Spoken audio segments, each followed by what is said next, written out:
Hi guys, welcome to my channel. మా మామ రిసెప్షన్కి అయితే నేను ఒక సర్ప్రైజ్ గిఫ్ట్ ఇచ్చినాను ఫ్రెండ్స్. అది ఫోటో ఫ్రేమ్ ఫ్రెండ్స్. నా పాకెట్ మనీతో అయితే ఈ గిఫ్ట్ కొన్నా ఫ్రెండ్స్. కొన్ని షేరింగ్ చేసుకున్నాం మేము ఇద్దరం. దాంతో మా సునీల్ మామకి ఫోటో ఫ్రేమ్ కొన్నాం.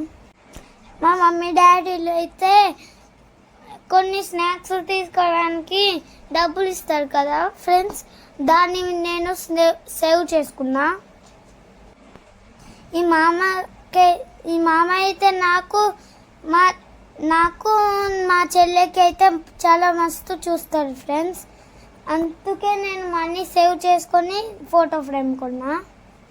నా ఫోటో ఫ్రేమ్ చేపించిన ఫ్రెండ్స్. ఎలా ఉంది? మీరు కూడా ఎప్పుడైనా సేవ్ చేసుకొని గిఫ్ట్ ఇచ్చిర్రా ఫ్రెండ్స్? సేవ్ చేసుకోవాలి ఫ్రెండ్స్, మీరు కూడా ఫాలో అవ్వండి. నాకైతే ఇది గుడ్ హ్యాబిట్ లాగా అనిపించింది. మీకు ఎట్లా అనిపించిందో చెప్పండి. ఎట్లా అనిపించిందో